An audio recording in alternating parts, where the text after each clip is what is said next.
네, 안녕하십니까. 인프라 투자의 정석 드디어 11번째 시간 찾아온 YJ입니다. 네, 이번에는 역시 지난번부터 계속 하고 있었던 사용자 부담 자산이라는 그런 자산 인프라 분류군 중에서 세 번째 시간 해외 PPP 제도에 대해서 말씀드리도록 하겠습니다. 요 전까지는 이제 국내에 대해서 말했었고요. 이 사용자 부담 자산의 해외 사례인 PPP 제도, Public Private Partnership 제도에 대해서 말씀드리도록 하겠습니다. 네, 가시죠. Here we go. 네, PPP 제도 도입 배경 및 개요고요. PPP 제도의 특징, 이것도 국내 민자법, 민투법처럼 해지 지급금이란 개념이 있어요. 그리고 사실은 PPP 제도가 거의 처음 시작된 영국에 대해서 한번 말씀드리고, 혹시 가능하다면 다음 시간에는 실제 좀 프로젝트 샘플을 이야기해 보도록 하겠습니다. 네. 역시 항상 좀 목차 좋아하니까 만들었고요. 지금 이제 오랜만에 올려서 좀 헷갈릴 수도 있지만 인프라의 분류를 제가 크게 경제적 인프라, 뭔가 수입을 직접 창출해야 되는 경제적 인프라와 그냥 정부에서 주는 돈으로 어느 정도 회수가 가능한 사회적 인프라로 분류했고요. 경제적 인프라는 진정한 경쟁인 경쟁자산, 받쳐주는 게 없는, 그리고 지금 하고 있는 사용자 부담 자산, 요거는 정부에서 해지지급금 같은 일부 보완 구조가 있는 거고요. 네, 그리고 규제 자산의 경우는 이제 경쟁을 하지만 사실은 독점적 상태여서 경쟁할 수가 없는 독점적 상태이기 때문에 정부가 가격이든 이런저런 제한을 준다. 어쨌거나 셋 다 수요자들한테 어느 정도 팔아서 수요자들을 통해서 수입을 창출하는 거고, 마지막 사회적 인프라는 그냥 정부에서 주는 거의 고정적으로 주는 돈으로 회수하는 자산이고요. 두 번째 지금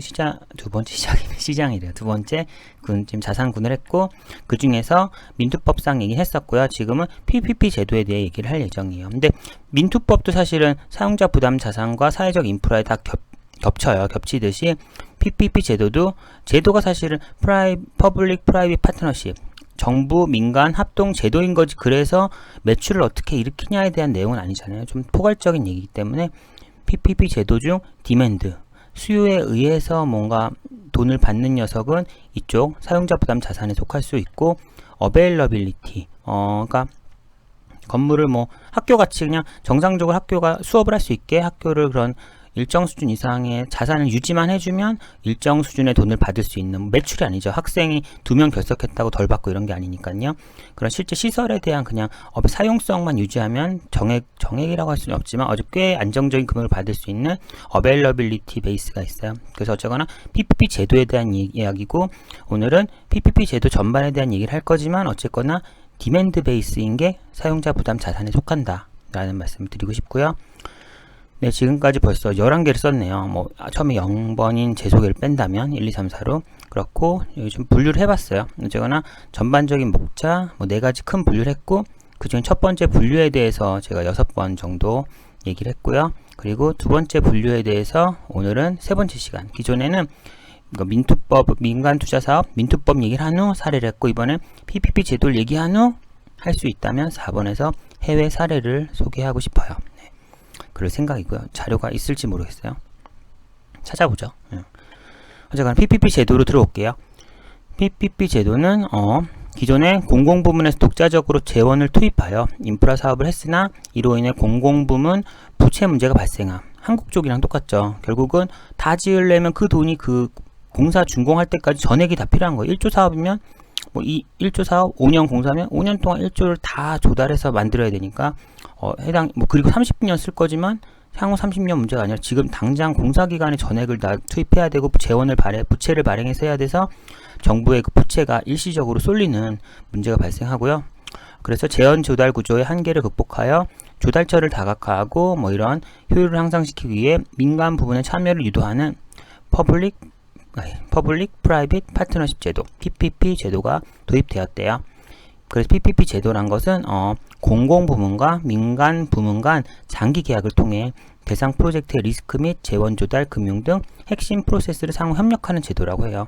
그래서 그렇죠. 저희 민투법 한국이랑 비슷하죠. 민간 부분이 어쨌거나 재원을 상당 부분 투입하고 성과 연동하여 보수 수치함. 요거는 좀 다르게 성과 연동, 디맨드 베이스일 수도 있고, 성과란 게 아니면 그냥 일정 이상 건물을 유지하기만 하면 그래도 거의 안정적으로 죽는 어베일러빌리티 베이스도 있겠죠. 성과란 게 엄청 연동되는 거나 살짝 연동되거나 뭐 이런 차이는 있어요.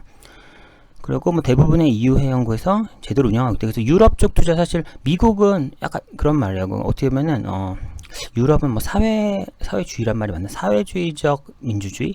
그리고 미국은 그냥 뭐 완전 자유경제, 자유민주주의.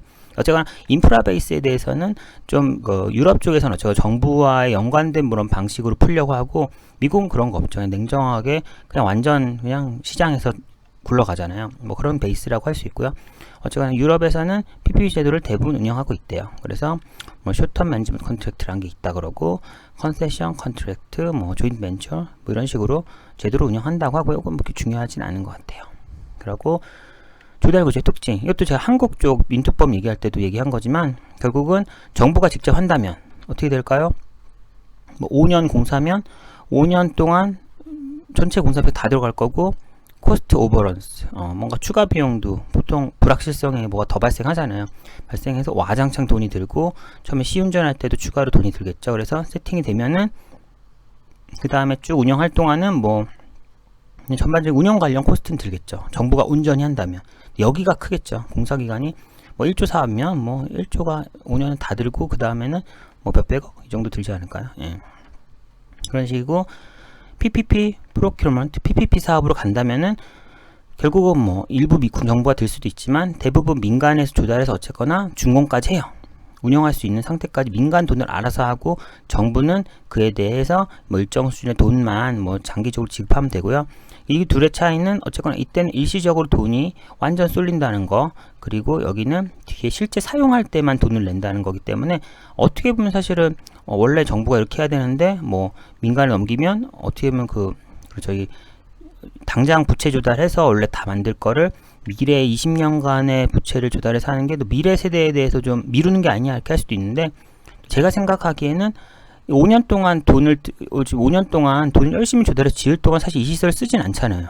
어떻게 그 해에 살아계신 분들, 세금 낸 분들은 돈은 내고 있는데 사실 시설을 쓰진 않아요. 시설은 뒷세대가 쓰죠. 그렇기 때문에 차라리 그러니까 정부는 실제 그 시설을 사용하는 세대가 발생한 그 시점에서 뭐 해당 돈을 지급해서 매칭하는 거기 때문에, 이게 막 미래한테 뭘 넘긴다 개념은 아니고 오히려 이게 페어하지 않을까 싶어요. 제 개인적인 의견입니다. 네. 그리고 어쨌거나 기존 정부주도 방식은 정부에서 쭈르륵 다 하죠. 다 해서 건설업체 선정해서 완공까지 하고, 운영은 이제 뭐 공기업이나 민간에 위탁해서 어쨌거나 운영을 하는 구조인데, PPP 사업은 민간에서 역시 뭐 준공까지 다 해서 전반에 걸쳐서 운영까지 하죠. 그리고 운영에 대한 책임도 그러니까 민간에서 부담하는 거고요. 그러니까 좀 더 효율적이 될 거라고 봐요. 그래서 정부주도 방식은 뭐 주로 돈도 다 조달해서 초과 비용 역시 공공부문에서 부담하나, PPP 사업은 초과 부담이든 뭐 어차피 준공해서 넘기기만 하고, 이거 계약에서 뭐 우리로 지금 실시업에 어떤 계약이 설립된 그 용량, 그 스펙에 대한 일정 부분을 주는 거지, 스펙을 만드는 돈이 더 들었다고 해서 뭐 더 인정되면 더 줄 수 있지만 뭐 더 주지 않을 수도 있고요. 그러니까 어쨌거나 해당 뭔가의 그 실수로 돈이 더 들거나 뭐 준공 관련 많은 리스크들은 다 민간에서 지게 되는 거고요. 정부는 어쨌거나 해당 시설이 완성되면 그 시설 관련 운용 시점에서 뭐 관련 비용을 지불하면 되는 거 되겠죠. 그래서 공공 부분은 계약에 따라 실제 제공받은 서비스 수준에 따른 대가를 지급하면 돼요. 그 완성 과정에 대한 거는 민간에서 책임을 지게 되고요. 그렇게 되는 게 PPP 구조고요. 유형은 두 가지예요. 아까 앞에서 말한 것처럼 어베일러빌리티 기반, 해당 그 건물, 학교 같은 건물이 학교로 운영될 수 있게 유지만 한다면 돈을 그냥 거의 정액으로 받는 거죠. 학생이 뭐 대부분 학교를 띵가던, 학교를 열심히 나오던, 뭐 50명이 한 반에 오던, 20명이 한 반에 오던, 그거는 사업자의 영역이 아니잖아요. 뭐 교육 당국의 이슈니까. 그냥 학교 자체만 어쨌거나 50명짜리 학교면 50명이 올 수 있는 그 스펙을 유지한다면 25명이 왔어도 거의 정액의 금액을 받는 거고요. 디맨드 기반 사업은 뭐 톨게이트나 이런 도로가 제일 많죠. 100명이 지나가야 100명 톨게이트비를 받는 거고, 50명이 지나가면 50명한테밖에 못 받겠죠. 그래서 그걸 감안해서 뭐 해당 사업비를 설립하고, 수요가 안 될 것 같으면 그 사업을 안 해야죠. 그쵸? 예. 그런 거고요. 지금 사용자 부담 자산은 지금 하고 있는 이거는 이제 디맨드 기반 사업에 속해요. 당연히 수요에 대한 불확실성이죠. 도로를 지어서 준공됐을 때 100명이 올지 50명이 올지 추측은 하지만 그건 100%가 아니잖아요. 그렇기 때문에 수요에 대한 리스크가 분명히 있고, 당연히 리스크가 크면 이거 반대로 썼죠. 미쳤어요 제가. 리스크가 크니까 수익도 커야 돼요. 다만 수익이 변동성이 큰 거죠. 뭐 평균 수익률은 높아지지만 그 평균 수익률보다 더 벌 수도 있고 덜 벌 수도 있는 흔들림이 훨씬 클 거예요. 리스크가 크기 때문에. 이거는 화살표 위로예요. 그럼 얘는 내려가겠죠. 얘는 거의 고정 금액으로 받고 수요 리스크가 없다 보니까 리스크가 거의 없는 거죠. 시장 추측할 리스크가 많지 않잖아요. 준공하고 운영만 하면 되니까 마켓을 예측할 필요가 없어서 리스크가 적고, 그 얘기는 수익도 적어야 되죠. 뭔가 이렇게 내리면 올리고 이런 느낌, 뭔가 좀 그런 아무 생각 없이 제가 읽지 않고 쓴 것 같아요. 왠지 뭐가 내려가면 뭐가 올라가고 이런 게 좀 조화롭잖아요. 그래서 잘못했어요. 죄송합니다. 그런 거고요. 어쨌거나 어베일리비티 기반 사업은 제가 다음에 사회적 인프라 자산할 때 좀 더 얘기할 거고요. 지금은 디맨드 기반 사업의 경우 대상 사업의 실제 수요 수준에 따라 사업성 변동 리스크를 PPP 사업자, 민간이 부담하는 구조이므로 수익성 변동폭이 크게 나타날 수 있고 그게 리스크죠. 그러니까 리턴도 커야 될 거고요.